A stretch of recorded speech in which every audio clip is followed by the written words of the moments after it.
Kalau langkah pencegahannya itu sendiri seperti apa, Dok? Oke, langkah pencegahannya seperti kita tahu semua itu adalah dengan memberantas sarang nyamuk ya.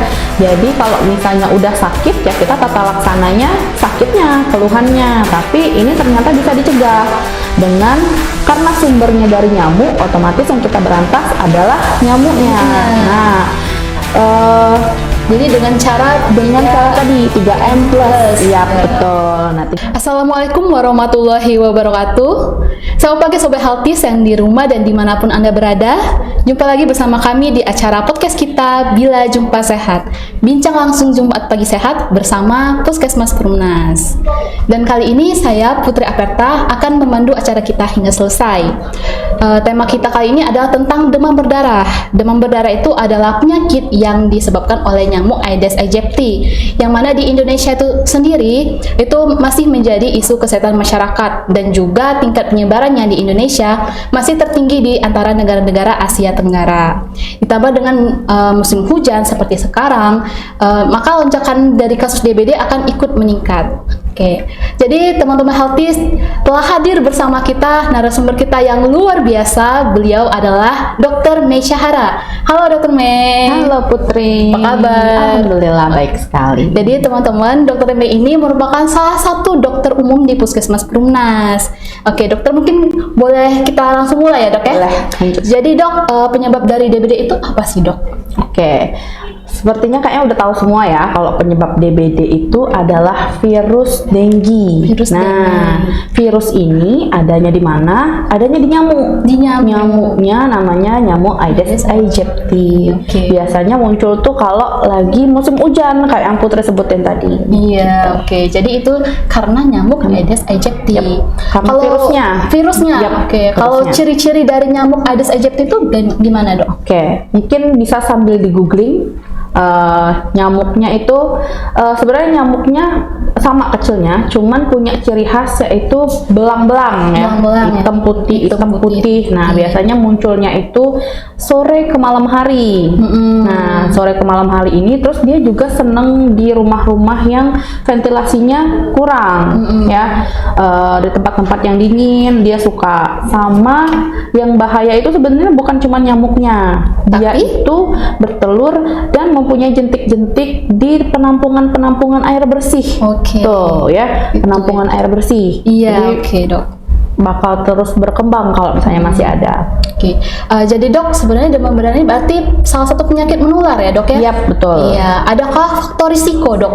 Faktor risiko yang menyebabkan seseorang itu mudah tertular penyakit demam berdarah? Oke, kalau misalnya faktor resiko secara langsung ya tadi karena sumbernya dari nyamuk, Ya. otomatis berarti karena lingkungan faktor resikonya. Juga. Lingkungan pertama tuh karena lingkungan tempatnya tidak bersih, ya. banyak jentik-jentik nyamuknya, terus dari orangnya juga. Ya. Jadi sebenarnya kalau cuma digigit aja dengan sistem imun yang kuat, orang tersebut insya Allah nggak bakal sakit. Ya, dok ya. Tapi ketika dia dalam keadaan kondisi fisik yang sedang tidak baik, Ya. karena kan sifat virus itu dia menginfeksi sistem imun. Jadi dia ketika orangnya lagi nggak sehat, lagi nggak fit, muncullah keluhan-keluhan dari DBD itu. Oke dok. Apakah demam berdarah ini selalu diawali dengan demam dok? Atau Oke. ada gejala yang lain dok? Oke, betul sekali. Jadi kalau namanya infeksi virus pasti demam dan demamnya itu tinggi, ya bukan cuma yang anget-anget aja. Nah kalau khusus untuk DBD ini demamnya biasanya langsung tinggi, langsung panas badannya dan itu terus menerus.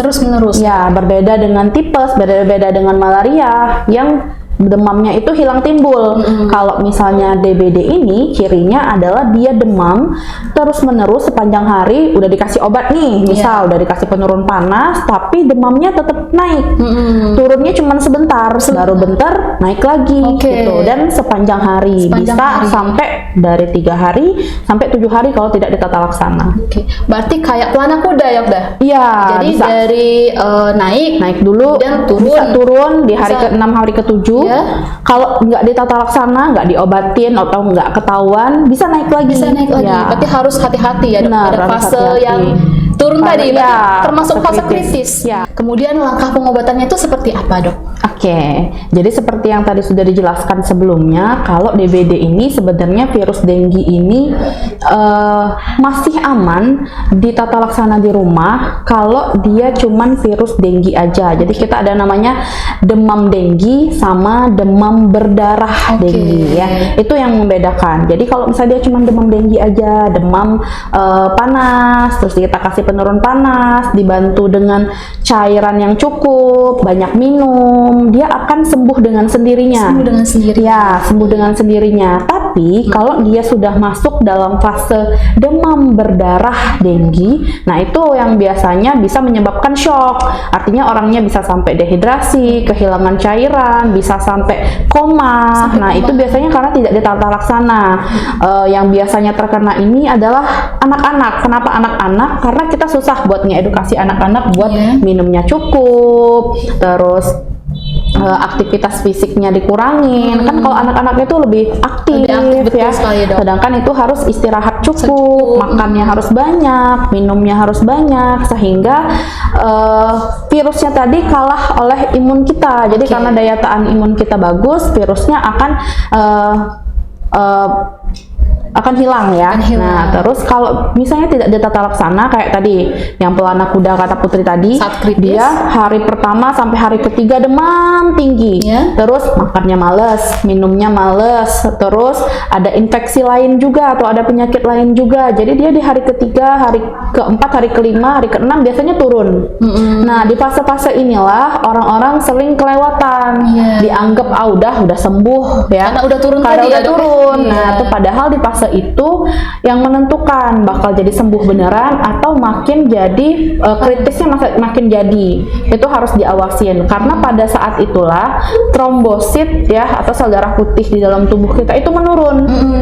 Nah, ketika itu menurun dan penurunannya terjadi drastis akan menimbulkan keluhan perdarahan. Makanya kita sebut dengan demam berdarah. Nah, gitu. Perdarahan tadi ya. Perdarahan. Perdarahannya itu bisa dari mimisan, gusinya berdarah, atau ada bercak-bercak merah atau kita sebutnya peteki di tubuh ya. Itu juga tanda-tanda perdarahan. Atau yang paling parah bisa ada terjadi perdarahan di dalam saluran cerna. Bisa BAB-nya berdarah, bisa lambungnya berdarah atau ususnya berdarah, dan itu tidak ketahuan karena dia di dalam. Biasanya keluhannya hanya sakit perut hebat, tapi tadi karena tidak waspada dari awal, biasanya pasien-pasien yang seperti itu sampai ke fase kritis dan banyak juga yang mengakibatkan pasien meninggal. Berarti harus hati-hati ya, harus hati-hati, betul. Harus jangan sampai dehidrasi. Betul sekali. Makanya harus banyak, harus banyak. Oke, Dok. Kalau misalnya nih, Dok, saya pernah terkena demam berdarah. Apakah kemungkinan di kemudian hari saya bisa terkena demam berdarah itu lagi, Dok? Bisa saja, karena tadi kan kita taunya DBD ini sumbernya dari virus yang ditularkan lewat hewan. Kalau misalnya kita memang tergigit hewan itu lagi, bisa kena lagi. Bisa kena ya, Dok. Iya. Nah, kalau langkah pencegahannya itu sendiri seperti apa, Dok? Langkah pencegahannya seperti kita tahu semua itu adalah dengan memberantas sarang nyamuk ya. Jadi kalau misalnya udah sakit ya kita tata laksananya sakitnya, keluhannya. Tapi ini ternyata bisa dicegah dengan karena sumbernya dari nyamuk, otomatis yang kita berantas adalah nyamuknya. Nah, jadi dengan cara tadi 3M+. Ya, betul. Nah, 3M+ ini mulai dari menguras, menutup, dan memanfaatkan memanfaatkan atau mendaur ulang tempat-tempat yang tidak bermanfaat. Biasanya kan tuh kayak kaleng-kaleng yang tidak berguna tuh ditaruh-taruh aja tuh di belakang rumah. Daripada jadi tempat perkembang. Harusnya bisa, kalau memang nggak bisa dimanfaatin sendiri bisa dijual. Bisa dijual. Terus tadi menguras, kita tuh harus menguras bak mandi. Terus kalau bisa bak mandinya tuh tertutup biar tidak memunculkan jentik-jentik nyamuk tadi. Terus harus menutup tadi habis kita kuras rutin bak mandi kita kalau bisa setiap seminggu sekali ya. Terus ada menutup, jadi semua tempat-tempat yang ada airnya terutama air bersih itu harus tertutup biar tidak memunculkan jentik-jentik nyamuk yang nantinya akan menjadi nyamuk dewasa dan tadi menyebar untuk menggigit orang-orang menginfeksi si virus dengue. Oke. Terus ada plusnya nih Put. Ya, nah, betul, Dok. selain memanfaatkan, ada plusnya nih yang banyak. Nih. Oke, sebutkan dong. Ya, plusnya nih banyak. Jadi selain 3M, tapi tetap 3M tadi yang paling Tetap harus utama ya, efektif ya. Terus iya. yang plusnya ini itu bisa pakai ikan biasanya yang punya kolam atau yang di baknya itu udah taruh ikan. Ikannya buat apa? Buat makan jentik-jentik nyamuk itu. Terus nanam tanaman yang bisa buat ngusir nyamuk. Misal kayak bunga lavender, serai, gitu-gitu ya di pekarangan ya dok ya. rumah ya. Jadi selain cantik juga bisa mengusir nyamuk. Benar, ngusir nyamuk. Betul. Terus pakai kawat pembasmi nyamuk. Iya. Atau kalau misalnya mau tidur pakai kelambu biar nggak digigit Iya, nyamuk betul. gitu. Atau kalau misalnya memang sore-sore kan udah keluar tuh nyamuk Betul. DBD itu, bisa pakai lotion biar nggak digigit nyamuk. Iya. Gitu. Oke, plusnya lumayan banyak ya dok ya. Plusnya. Tapi yang efektif tadi Tetap 3M, Oke. ya. Ini dok, masyarakat ini kan banyak ya dok yang ingin di fogging yang seperti Oh itu. iya, tadi ada juga fogging. Tapi tadi fogging itu hanya untuk nyamuk dewasa. Oke, jadi hanya membunuh nyamuk dewasa. Ya. Kalau nyamuk yang masih jentik itu dok, berarti nggak Tadi kebunuh ya? Enggak, Iya. tetap efektifnya pakai 3M+. 3M+. Berarti akan membuat jentik nyamuk tadi resisten, Iya, betul. kebal terhadap si fogging tadi. Oke dok. Jadi memang lebih efektiflah pencegahan dengan 3M+ 3M+. tadi ya dok. Iya. Kemudian dok, untuk tata laksana dari fogging itu sendiri bagaimana? Oke, jadi sebenarnya tadi fogging itu untuk diketahui bersama cuman untuk membunuh nyamuk dewasa ya. Tidak, sedangkan tujuan kita untuk memberantas sumber penyakit DBD Betul ini sekali. adalah dengan membunuh sumbernya atau vektornya. Iya. Sarang nyamuk, jentik-jentik nyamuknya. Tapi tadi tetap kita lakukan fogging ya, tetap kita lakukan fogging untuk menurunkan angka penularan. Ya. Nah, tapi karena ini hanya untuk mematikan nyamuk dewasa, ada syaratnya nih Put. Apa tuh, Syaratnya harus di wilayah tersebut ada yang terkena DBD dulu. Kalau misalnya memang warga-warga lahat atau ya khususnya di wilayah Puskesmas Perumnas ingin melakukan fogging atau meminta fogging di lingkungan rumahnya, itu bisa melakukan lapor dulu ke Puskesmas Perumnas dengan membawa surat keterangan nih. Surat keterangannya dari RT RW, dari kelurahan atau dari desa yang menyatakan memang betul warganya itu ada yang terkena DBD dengan melampirkan hasil laboratorium dari rumah sakit. dari rumah sakit. Memang positif terkena DBD. Terus setelah kita dapat laporan, nanti kita kunjungan nih, namanya kita PE. PE itu penyelidikan epidemiologi ya. Nah, jadi kita datang ke wilayah yang didaftarkan ke puskes kita, terus kita lihat kalau memang di wilayah tersebut ada 3 orang yang terkena DBD, akan kita lakukan fogging. Nah, fogging ini kenapa tidak selalu dilakukan? Karena pertama, fogging itu isinya kan insektisida ya, racun ya. Racun. Nah, jadi untuk warga-warga di sana juga kita nggak bisa nih tiba-tiba ujuk-ujuk langsung ngefogging. Takutnya nanti ada yang punya peliharaan burung, ada punya peliharaan yang lain. Iya. Gitu. Jadi yang mati bukan cuma nyamuknya aja, yang lain-lainnya juga. Jadi harus tadi kenapa harus RT RW tahu, kenapa harus kepala desa atau lurahnya tahu, biar kita pas mau fogging kita kasih halo-halo dulu nih ke masyarakatnya kalau kita mau fogging. Jadi yang punya hewan peliharaan atau yang lain-lain bisa diamankan terlebih dahulu. Dibawa ke dalam dulu. Iya. Karena dia itu kan uap nih, jadi menyebar dan kita nyemprotnya itu Put dengan jarak 200 meter dari rumah itu ke kanan ke kiri, depan dan belakang. Depan belakang 200 meter ya gitu. Karena kenapa 200 meter? Karena nyamuk itu paling jauh bisa terbangnya tadi jaraknya 200 meter. Jadi kalau kita fogging ke sana, sasaran kita kan nyamuk dewasa, jadi nyamuk yang bisa terbang keluyuran aja yang di fogging gitu. Jadi fogging tadi ada tata laksananya ya. Jadi ada alurnya. Iya, kita harus punya bukti kalau terkena DBD, kemudian dibuat surat permohonan gitu ya ke ketua RT, RW atau lurah dan kades, kemudian dibawa ke puskes. Nanti dari tim puskes turun ke lapangan ya. Jadi tim ya dok ya, ada dari Kesling, ada ada juga surveillance, ada ya. juga promkes Iya, ya. betul. Iya, kalau misalnya di daerah tersebut terlihat nih banyak genangan air, kemudian Iya, banyak jentik. Nah itu juga kita harus edukasi tuh. Iya, betul. 3M plus tadi. 3M plus tadi. Jangan sampai ada air yang tergenang. Benar. Tuh, ya. Lebih baik yang air tergenang di dalam botol tadi lebih baik dibuang dan ya. juga Atau dijadikan pot bunga. Iya, pot bunga, Iya, benar. oke, benar sekali dok. Nah dok, kita tadi sudah memberikan materi nih tentang apa itu DBD, faktor risiko, penyebabnya, pengobatan, bahkan sampai ke langkah pencegahan ya dok ya.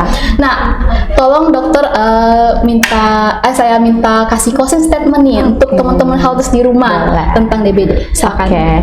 Oke, buat teman-teman yang ada di rumah, jangan takut ya, karena DBD bisa dicegah. Jadi utamakan pada proses pencegahannya dengan menutup, menguras, memanfaatkan semua yang bisa menjadi tempat penampungan air yang bakal jadi tempat jentik-jentik nyamuk, itu harus diberantas. Terus kalau misalnya memang ditemukan keluarganya atau siapapun yang punya keluhan demam tinggi lebih dari 3 hari terus menerus, terus ada keluhan seperti perdarahan tadi, ada bintik-bintik merah, ada mimisan dan lain-lain, cepat-cepat dibawa ke layanan kesehatan ya, di RKTP, bisa puskesmas, bisa posyandu, bisa rumah sakit sekalipun ya, karena tadi biar semakin cepat kita tata laksana, semakin baik kesehatan untuk orang yang sakit tersebut. Oke, luar biasa ya dok ya. Terima kasih dokter ya. Sama-sama Putri. Narasumber kita yang luar biasa ini. Terima kasih juga kami sampaikan kepada Dinas Kominfo yang telah memfasilitasi kami dengan baik. Jangan lupa juga untuk follow sosial media kita di Facebook Puskesmas Perumnas Lahat, dan juga di Instagram @pkm_perumnas_lahat, dan juga di channel YouTube Perumnas Lahat. Kalau misalkan teman-teman healthies nih ada saran, ada masukan atau bahkan kritik, itu boleh silakan sampaikan ke DM dari sosial media kami. Oke, terima kasih. Saya Putri Aperta selaku host mohon undur diri. Wassalamualaikum warahmatullahi wabarakatuh. Puskesmas Perumnas, melayani dengan ikhlas, bekerja adalah ibadah. Sampai jumpa di podcast kita berikutnya. Bye.